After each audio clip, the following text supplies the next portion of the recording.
You're listening to the I Do Crew podcast with Jen and Emma. This week we're talking home or away weddings. Em, before we get into it, I've done some Googling. Wow, that's interesting. What have you found out, Jen? So I thought that maybe I should know what we're talking about, first of all, because just in case any of our brides listening, watching, are thinking about having their wedding abroad, I just wanted to get a feel for what is happening out there from abroad or in the UK wedding. And since COVID, what are people doing? So when I was Googling, I wanted to do a cost comparison first because people always say, oh, if you get married abroad, it's so much cheaper. Is it? Because Yeah, the conversation I had with somebody who planned their wedding in Mykonos, stunning it was, or Santorini, one of those, it was stunning. And I remember talking to her about how did you plan? How did you plan for it, everything being destination? How did you even start to work through all of that? And she said, well, I took my wedding budget and I basically added 7K on top of that, and that's what we ended up spending. So the average cost of a wedding abroad is on average 11K, which when you compare it to the average cost of a UK wedding, that's 20K. that's it's more about double to get married in the UK. But I didn't spend 20K on my UK wedding. But on average, that's what Google was saying. Yeah. No, I can imagine that they're 20. Average is 20. And I thought 11K. Yeah.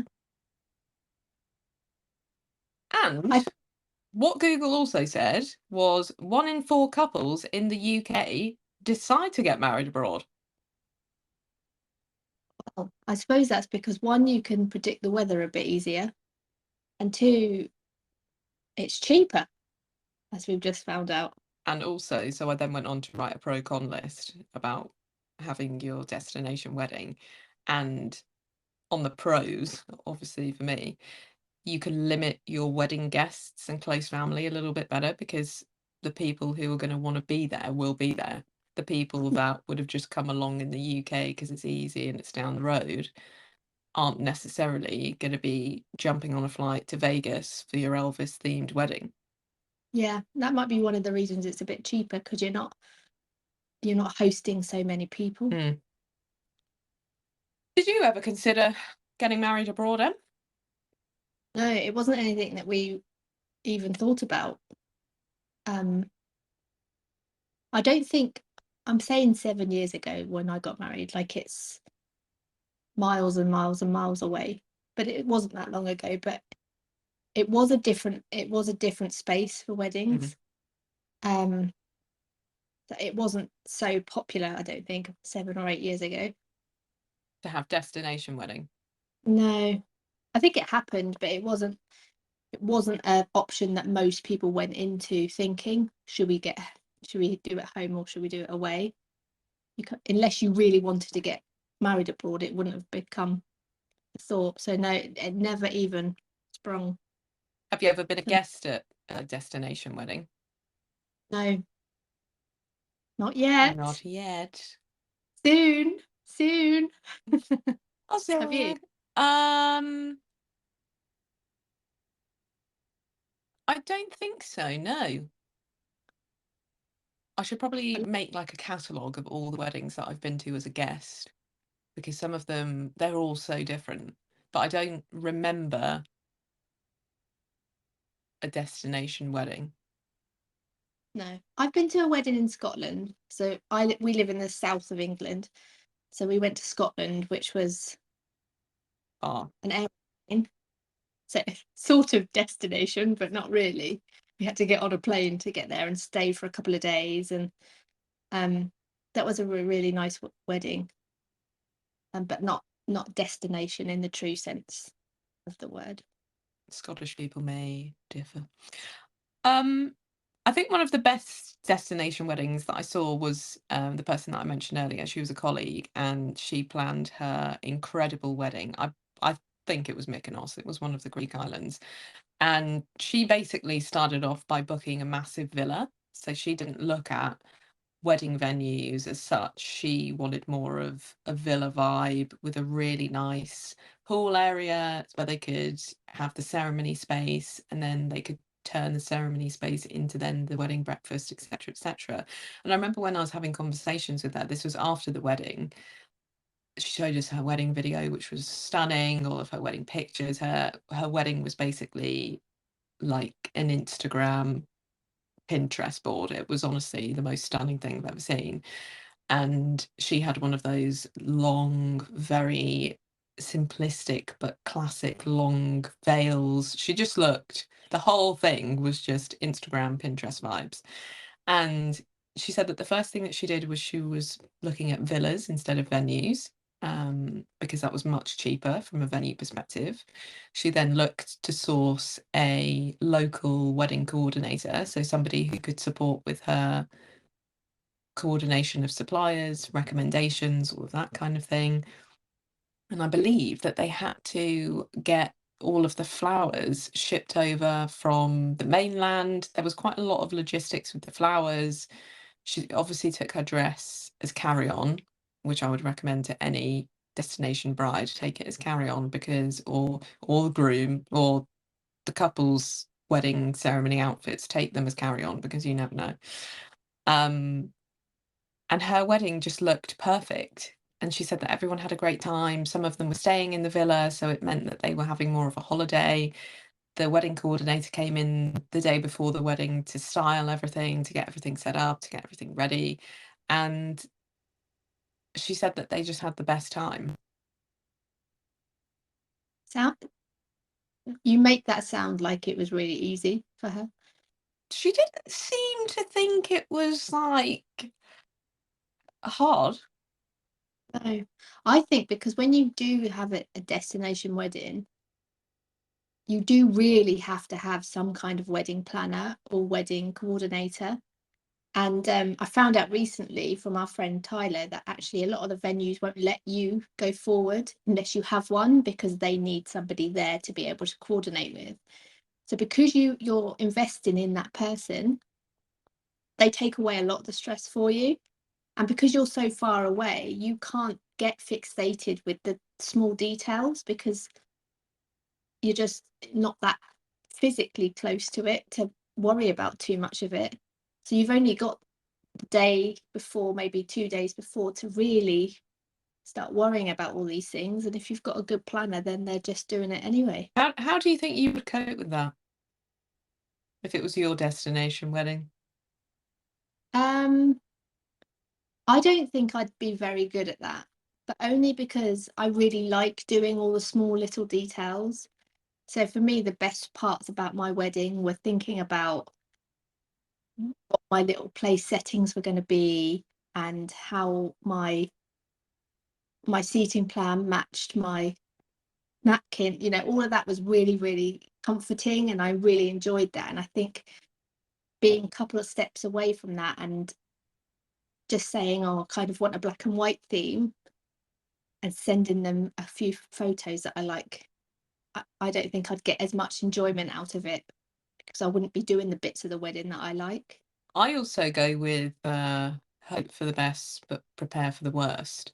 I would be preparing for worst case scenario, that they've basically taken all of my mood board suggestions and ideas, thrown it in the bin, and created their own wedding. And then by the time it gets to my wedding day, there's not a lot I can do about that. So But you'd, you'd have like communication with them, wouldn't you? I would hope so, yeah. And I think the wedding coordinators who come highly recommended make sure that they're in contact with their brides and grooms, couples, um, regularly. I think also one thing that works really well is if you've got the time and you can afford to go out beforehand, even just to meet the wedding coordinator, have a walk around the venue, depending on what you've chosen to book, just so that you can get a feel that it's the right location for you. because I know, from my perspective, having a wedding in the boiling sun is not fun. No. So you've got to make sure what we with mine and Emma's wedding styling and decor business, like in a nights, we always tell our couples we'll do the venue walkthrough as close to a year before your wedding as we can, so that you can really get a feel for your wedding venue, wedding day at that time of year, Yeah. so that you can feel what kind of temperature it's going to be. You know what it's going to look like. You know what all the florals are going to look like that are surrounding the venue. You just get it's easier to visualize what's going to happen and what you'd like if you see it at the time of year that you're also going to be getting married. So I think that definitely fits with a destination wedding too, because if you're getting married, let's say Italy in July, August, and you think it's going to be a comfortable heat on top of this, I mean, immediately Kim Kardashian's wedding comes to mind, on top of this, vista with a beautiful view and blah, blah, blah. It's going to be 7,000 degrees. Yeah, which is okay. You just need to plan around it so that you're not expecting people to be in that heat for extended periods of time. So you need things to do inside. So I think if you can go and see it Mm. at the, like you say, at the time, it also gets you meeting your coordinator as well. And I think making sure that they're the right fit for your wedding, Yeah. just like any of your suppliers. Yeah. Do you want to hear the pros? Go for it. So the pros, you limit your wedding guests to close family and friends. So as we learnt from last week's episode, seating plans, family drama, etc. If you're lucky, those people probably won't even come. That's true. That's true. And the people that are coming are making an investment. So you know that they really want to be there for you. So that's nice. Stunning venues, you get a variety. So you could have a beautiful chateau en France, or you could have, I don't know, sundowners in Ibiza, or you could have. I love that you're chateau sundowners, and I'm like beautiful forest on the beach barefoot. Different vibes go, going on. I was getting there, I think. I then went to Christmas on Lake Tahoe. I think I would have got to forest and nature at some point. Yeah, fully in the twilight Oh vision there. yeah, great series of movies if you're between the age of 16 and 25. And the pros, more cost effective usually, but I would say, and I think you can get a pretty cheap wedding in Vegas. It's just the flights and the holiday that's going to cost everyone a lot of money. But I think you can get a chapel for under 500 quid. Yeah, Jobs are good. You can also get a blow dry in your hotel probably, so you don't have to worry about hair. Do your own makeup, practice before you go. living your best life. Hopefully, put a few dollars in the slot machines and win a couple of grand to pay for it all. 500,000 all you can eat buffet on me. Don't worry about that. Just send everybody to the local all you can eat.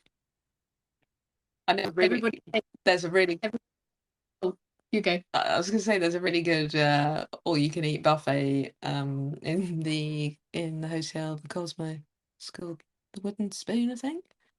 One of some of the best food I've ever had in my life. So maybe you just get married in the reception area of that hotel and all just stomp up wooden spoon. I think it cost $26 for dinner. Amazing. One website I did, cost effective thing, one website I did read was that it's now becoming more popular when you're having a destination wedding to pay for people's accommodation. So it cuts down the cost of having like your guests being there. So they only pay for their flights and sort of the surrounding food and stuff around the day. So people are now paying because they're buying big villas or big chateaus or hiring out a small hotel and paying for that. So that would bump the cost up. But something that if you wanted more people there that couldn't afford to come, that's something that you could do. And I guess the venues do that as optional. So if you wanted to pay for the entire accommodation, etc., that the whole experience, you can do that. I guess Yeah. then if the couple then wanted to, I don't know, have an honesty jar or something similar. I don't know if you've ever been to a hotel where they have like it tends to be very small inns or bed and breakfasts where it's run by a family or it's on a farm or something like that. And they have a bar set up, but they have an honesty jar. So you basically help yourself and then pay for what you think you've had's worth. Yeah. Um, so you could set up something like that if you want to sort of pay for everything up front and then ask people to drop you a generous donation. And I think it will probably work out cheap, like all in. If you sort of added up what everybody was spending on their accommodation, if you bought it as a package and paid for it, it would work out much cheaper because you'd get discounts, because rather than hiring, like booking one room, you'd be booking 25, so they'd give you, it's just something to consider. Mm. You are getting married in a hotel where everybody's staying. If you pre-book it all, it'll work out cheaper for everybody. Do you want to hear the cons? Go, go, go. I think I probably could have written loads more, but I wanted to stay upbeat and positive from a destination wedding perspective. Because obviously I'm a control freak, so a lot of what I would like to have control of if I was having a destination wedding, you can't, like you said, you're not in that detail because you're not as close to it. Um, so the first one was unless you book a recce holiday, so unless you visit the venue before the actual wedding day, like a year in advance is what I would do, so I could see the venue at the time of year that we want to get married, then you might not necessarily see your wedding venue until the day of your wedding. Can you imagine? No, I personally can't, but only because when you go on websites, and if you're just booking a holiday and you're looking at all the photos and it all looks absolutely pristine, and then you get there and it's a little bit rough around the edges, because they're not going to put their crappy photos on the website, are they? And so you are purely going off their marketing material. Risky. So it's risky. But then you can read reviews, and people are honest, aren't they? If you go on TripAdvisor and things like that, people are really honest about their experiences. But it it does make me feel a bit uncomfortable. And I think it depends on what kind of wedding you want. If you're pretty chill about the venue, then maybe seeing it beforehand isn't as important to you as having, I don't know, let's say an open bar or the right photographer or videographer or capturing the day. But yeah, that was stressful con number one.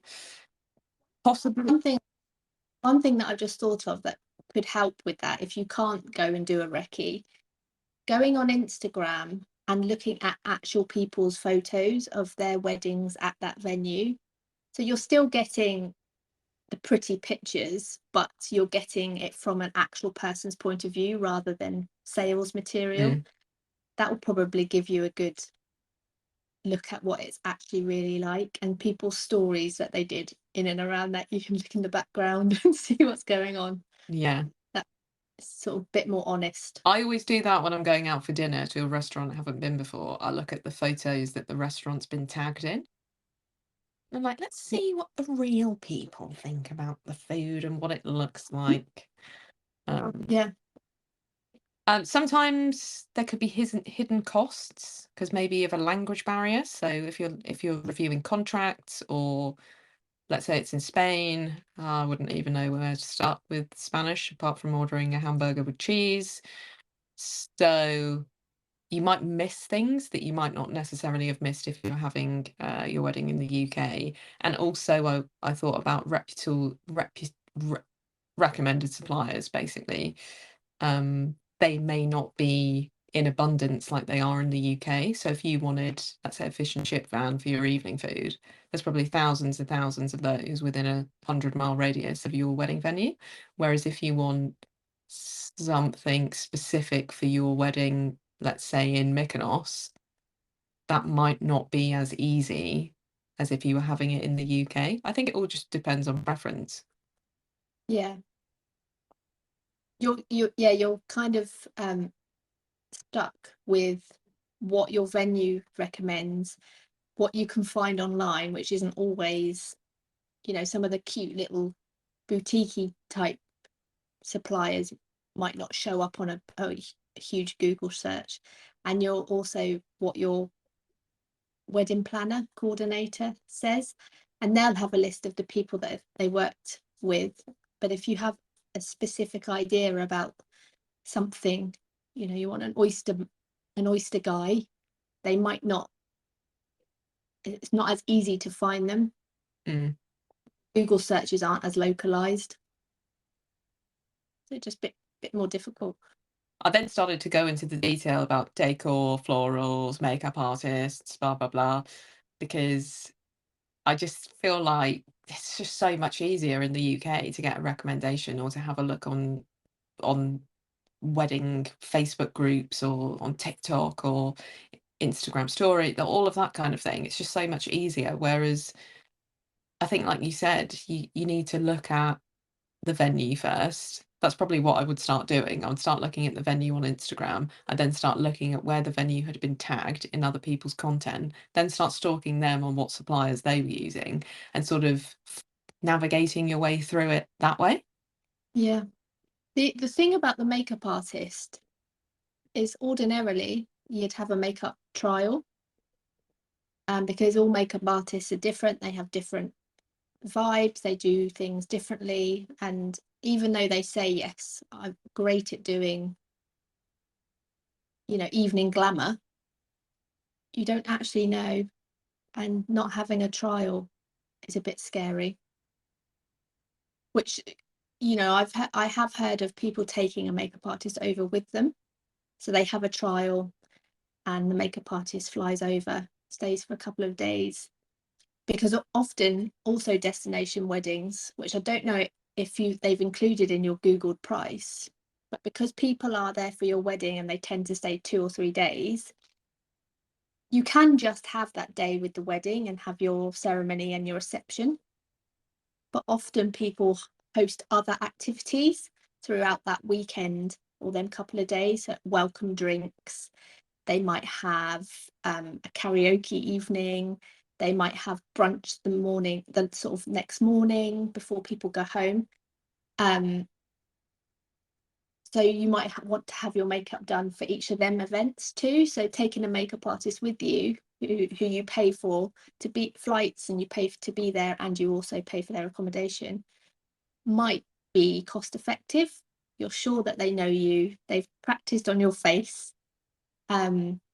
That might be a way around that. But if you're literally only having them to do your your wedding day makeup, it might not be that cost effective. So you just have to go in hoping. I also think it helps if you have a very good friend who is good at hair and makeup as a profession. Yes. Luckily, I'm one of those people. Yes. And that's exactly what I would do. I would basically make sure that the person who normally does my occasion makeup, well, they'd be coming to the wedding anyway, but that I was paying for their time, for their expenses, all of that kind of thing, even though they're still going to be a guest at the wedding, because I think I completely trust her with my eyebrows mainly. And Yeah. everything else, but eyebrows is definitely, I think we've spoken about this before, eyebrows is definitely how I gauge the makeup artist's skill set. And if I don't like the eyebrows that they do on their clients, they're not the makeup artist for me. No. And take good take a good look at their own makeup. Yes. The only positive I can think about is just hoping for the best and using a makeup artist out there that you obviously have looked at their work and had a chat with, is that they really do understand how to do makeup for the humidity and the heat or the cold, wherever for for that weather. Mm. Because doing makeup for really humid, hot places is a skill in its own. And somebody from the UK might not have that skill or the products that they need to be able to do that and have it last. So you might just need to bring both of them and get them to Cash it do out together. yeah. Spray this and paint on that. Yeah. Although I listened to another podcast, and one of them, they don't talk about makeup, but one of them is a makeup artist, and she was talking about sponges. She literally hates them. She can't understand why the industry has gone mad for sponges. She basically went off on this rant about how the sponges just absorb the product. You're not putting it Yeah. on your face. Use the brushes. I love a good sponge. I 100% agree with her. The only time I ever use it, not that I do makeup very often now, but the only time I ever use a sponge is for concealer Yeah, sometimes. that's where I use my sponge concealer. Otherwise, it's all brushes. And wash your brushes at least weekly, everybody. Service announcement. Wash your makeup brushes. I don't do that. So those were my pros and cons. Anything else you want to add on pros and cons, Em? No, I just think there are other things you need to think about when having a destination wedding, not just your ceremony. So I highlighted just a second ago about having other activities, welcome welcome drinks, some kind of activity the night before, because people aren't in their homes and you don't want people just sat in their hotel Mm. rooms. You want people to get out and get to know each other. So you have to coordinate that. So that adds another layer of thinking. Yeah, it's Try not just the wedding day, is it? It's thinking about, okay, are we going to have a rehearsal dinner, let's say? Are we then going to do something the day after? Or at what point do we stop organising things for everybody to do together? yeah. And I also thought that if you're not going to pay for everybody's accommodation, which I don't think is expected, I just think it's becoming more popular, sending people places that are so you do the research for people and send them options of places where they can stay. I mean, they don't have to, but when you send out your invite, have a list of places that you've already researched and you think is good and it's close to the place and it doesn't cost too much in a taxi to get to. And so you do that research for them. Mm. Um, I just think that adds to the it not being a chore to go to your wedding, because you've already got to book your flights, you've already got to work out where you're going to park your car in the airport, which is all doable things. We're all adults, but if you can take away some of that process of having to do that, I think that's I think that goes for UK weddings too. So when I was doing my invitations, I basically used my best friend's wedding invitation as a bit of a guide because she put so much detail to a point where she put a map of the village with where you can park, where the church is, and where the reception was going to be held. So, long story short, basically populated a few accommodation examples. There was one, you can't even call it a hotel, it's basically a glorified pub with disgusting accommodation that I didn't include on the invite because I knew that I wouldn't want to stay there. Somebody at my wedding, I was like, oh, and because I knew that they were staying the night before, I'd never met these people. These were Ian's friends that I'd never met before on their little table. Oh, how was your evening last night? Hope you travelled down okay. Oh, well, where we stayed was terrible. Oh, okay. And where did you choose to stay? Oh, it was at the hotel that you recommended. Gave me the name. Obviously, I won't say it just in case. Gave me the name of the hotel. I was like, no, no, I specifically did not mention that hotel because I okay. knew it wasn't very nice to stay in. It was definitely on the invitation. It wasn't. Technical error with the podcast, just dropped the podcast on the floor. Oh, did it? Okay, carry on. Coming out shock from the rudeness of my wedding guest having a go at me about the hotel that she booked independently. Why would I recommend a dump? No, I know people just like to post blame. Never spoke to her again. Didn't speak to her for the rest of the evening. I thought, you enjoy your free drinks over there, whatever your name is, because I can't even remember what it was. You have a great time on me and go back to your horrible little hovel that you booked independently of my recommendations. But it's your fault, Jen. Well, it's my fault at the time. Who in their right mind goes up to the bride on their wedding day? Oh, I've just got a few complaints about the accommodation that you recommended. I don't work at the accommodation, so no thanks, and it's my wedding day. Goodbye forever, because no, I know. she Mental. wasn't one of my friends. The other, moving on. Let's just calm Jen down a little bit from her rant. It's normally me ranting, but Jen's had a little session. Does it feel good? Makes me feel better to get that out there because she was a dick. Yeah, it does make it good to get out. Another thing that I thought of was doing like little welcome bags and things. So put it on people's in their hotel rooms or as they're arriving at your welcome drinks, and they've got like a little goodie bag just to make them feel, because it is a longer event, just to make them feel more welcome.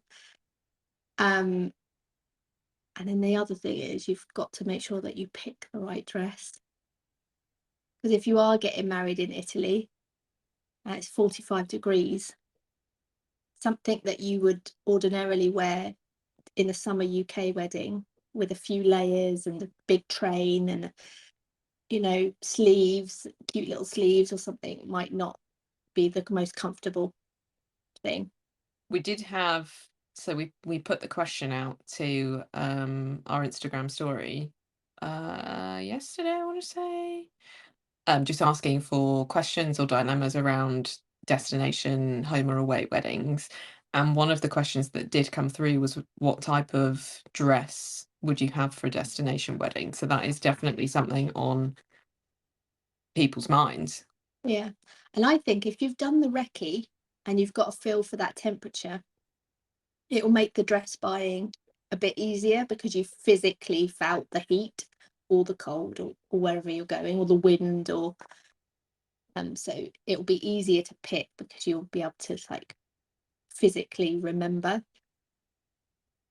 And I think if you need to dress for the type of wedding you're having. So if you're having a formal tuxedo type wedding in a chateau, your dress obviously needs to be appropriate but also comfortable. If you're getting married on a beach in bare feet on the sand, but looking out to the ocean, something more flowy and natural and sort of feminine would be appropriate. So you're not only looking at the wedding, you're looking at the location as well, I think, which is the same in England, but we're more accustomed to being here. So we know what it physically feels like to be in a barn in England. We know what it feels like to be in a 5-star hotel in England. When you're going destination, that feeling's not always present. Mm. Can you imagine sand on your wedding day? I just can't. Oh, I would love it. I'd love to get married with no shoes on. Just when it gets underneath my fingernails, I just So are you? no. I think you're just there looking absolutely beautiful, and then you get off the sand and have a dance. I sort of, with all of this, I'm thinking sort of soft furnishing, low down, and then there's like the planked deck where you have your reception. I mean, I've got it all visualized in my head. I think you should start planning your 10-year vow renewal. I might just do it in Bognor or something though. I would highly recommend against Bognor Regis in any way, shape, or form. Straight off the hen do from, what is it? It's called Where's the, Butlins. straight off from Butlins. Next day, straight get married on the beach in Bognor. Oh, I think that's two I for I two for don't one. think you would say that if you had been. But some people enjoy a Butlins extravaganza. I, for one, will never return over my dead body. I'm sorry if you can hear that dog barking outside. It's 7,000 degrees in my office today, so the window is open. I can't hear anything. Okay, You're good. good. Um, I think we've covered quite a lot actually. We've covered where to start. I think one thing that I would say, just to clarify, is just do lots of research on weather and time of year, and if you can, go out a year in advance around the time that you're thinking of having your wedding day. Book a local and recommended wedding planner. In my notes, I put it may seem extravagant, but I think from everything that we've spoken about, it gives you that peace of mind that you've chosen the right person for your wedding. They know the local area and local suppliers. And I think for me, it would just put my mind at ease that they've got it. Yeah. Yes. Um, and we had another question that came in that was mainly around wedding venues. They said, would you suggest visiting your venue abroad before your big day? Yes. I think if you have the budget to do it, and it's an absolute must. It's almost spend the money doing that and save it somewhere else. Mm. So yeah. I also thought that it would be useful to view UK wedding venues for the same or similar price bracket that you're looking to spend on your abroad wedding, just to get a real feel for whether you think it is, if the budget is the most important thing, just to get a feel of what you could do for the same price in the UK, because loads of venues do open days, showcase events, wedding fairs, all of that kind of thing. And I remember that's what you said, Em, when you were looking for your wedding venue. You just did a comparison, and I think it still applies if you're looking at destination wedding versus a UK wedding. So let's say your villa in Mykonos is going to cost you 7 grand. What could you get for 7 grand in the UK? Yeah. Anything else? No. The only other thing I was thinking, because a lot of people do destination weddings and then go straight off onto their honeymoon. And I think you need to have like a clear definition about where your wedding ends and where your honeymoon starts, so that you Mm, can enjoy your honeymoon and not have it. So I would say that don't have your honeymoon in the same place that your wedding is. Get in some kind of transportation and go to a different country so that you have your wedding and then your honeymoon separate. I would say the same, because your wedding, I would describe it as being on the job the whole time, because you are hosting everybody else. Everybody wants to chat to you. Everybody wants a picture with you. Everybody wants your time. If everybody, your guests, don't want your time, your suppliers, your coordinator, your husband to be, blah, blah, blah, they all want your time.